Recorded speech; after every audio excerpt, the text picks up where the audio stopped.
Hello, welcome friends. Me Anila. The topic of my discussion is enzymes. But before this, don't forget to like and subscribe my channel and press bell icon. दोस्तों आज की इस video में मैं आपको enzymes as a biological catalyst detail में बताऊंगी। Enzymes are proteins that speed up chemical reaction and recovered at the end of reaction. Enzymes असल में प्रोटीन्स होते हैं, यानी इसमें कार्बोक्सिलिक ग्रुप और अमीनो ग्रुप होता है। ये केमिकल रिएक्शन की स्पीड को बढ़ाने के लिए इस्तेमाल होते हैं और ये ओरिजिनल फॉर्म में रिकवर्ड हो जाते हैं eight the end of reaction. They increase the speed of body functions. हमारे ह्यूमन बॉडी में एंजाइम्स बॉडी फंक्शंस को स्पीड अप करते हैं। इन्हें हम कैटलिस्ट इसलिए कहते हैं क्योंकि कैटलिस्ट एक केमिकल रिएक्शन की स्पीड को तेज करता है। चूंकि ये कैटलिस्ट लिविंग बॉडी में होते हैं तो इन्हें एंजाइम्स कहते हैं। The substance or reactant on which enzyme acts is called substrate. वो substance और reactant जिसके ऊपर enzyme act होता है उसे हम substrate कहते हैं। Enzymes increases metabolism by lowering the activation energy. हमारे बॉडी में कोई भी रिएक्शन जो केमिकल रिएक्शन होता है उसका एक एनर्जी बैरियर होता है, तो ये एंजाइम्स उस एक्टिवेशन एनर्जी के बैरियर को कम कर देते हैं, जिसकी वजह से तेजी के साथ प्रोडक्ट फॉर्म होती हैं और मेटाबॉलिज्म इंक्रीज होता है। The substrate binds to enzyme to form enzyme substrate complex.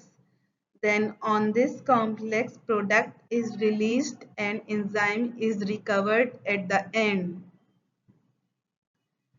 जो हमारे पास सब्सटेंस होती है जिसे रिएक्टेंट कहते हैं और सबस्ट्रेट कहते हैं, ये एंजाइम के साथ बाइंड करके एंजाइम सबस्ट्रेट कॉम्प्लेक्स बनाता है। फिर इस कॉम्प्लेक्स में चेंजेस आती हैं तो प्रोडक्ट रिलीज हो जाती है और एंजाइम अपनी ओरिजिनल हालत में रिकवर्ड हो जाता है at the end. Factors affecting enzyme activity. अब हम जो फैक्टर्स एंजाइम की एक्टिविटी पर असरअंदाज होते हैं उनको देखते हैं। सबसे पहले है pH. Every enzyme in our body is sensitive to pH. For example, without HCl, the pepsin in our stomach does not function properly. तमाम एंजाइम चूंकि बॉडी के अंदर होते हैं तो ये पीएच से सेंसिटिव होते हैं। जैसा मैंने आपको पहले बताया कि ये प्रोटीन इन नेचर होते हैं, इनमें कार्बोक्सिलिक ग्रुप और अमीनो ग्रुप होता है, इसलिए ये सेंसिटिव टू पीएच होते हैं। फॉर एग्जाम्पल पेप्सिन जो कि एंजाइम है स्टमक में रिलीज होता है, अगर हाइड्रोक्लोरिक एसिड ना हो तो पेप्सिन अपना काम सही तरीके से अंजाम नहीं दे सकता। तो पेप्सिन एक खास पीएच पे काम करता है जो कि HCl प्रोवाइड करता है। Temperature. Enzymes are also very sensitive to temperature. At very high temperature, enzymes stop working. For example, fever. Enzymes जो है वो टेम्परेचर से भी सेंसिटिव होते हैं। हमारा जो बॉडी टेम्परेचर है 37 डिग्री सेंटीग्रेड, ये एक मॉडरेट टेम्परेचर है तमाम एंजाइम्स के लिए। लेकिन अगर ये टेम्परेचर बहुत ज़्यादा बढ़ जाए तो enzymes stop working, for example fever. Functions. Digestion is performed by different enzymes. For example, हमारे डाइजेशन यानी निज़ाम हाजमा में डिफरेंट एंजाइम्स काम करते हैं। फॉर एग्जांपल अमाइलेज जो स्टार्च को डाइजेस्ट करके ग्लूकोज मोनोमर्स फॉर्म करता है, सुक्रेज जो सुक्रोज को ग्लूकोज एंड फ्रक्टोज में कन्वर्ट करता है, माल्टेज जो माल्टोज को टू ग्लूकोज मोनोमर्स में कन्वर्ट करता है, लैक्टेज जो लैक्टोज को ग्लूकोज एंड गैलेक्टोज में कन्वर्ट करता है, यानी मुख्तलिफ कार्बोहाइड्रेट्स को सिंपलर मोनोमर्स में कन्वर्ट करते हैं एंजाइम्स। ये तो कार्बोहाइड्रेट्स हो गई। And lipase convert fat into fatty acids and glycerol.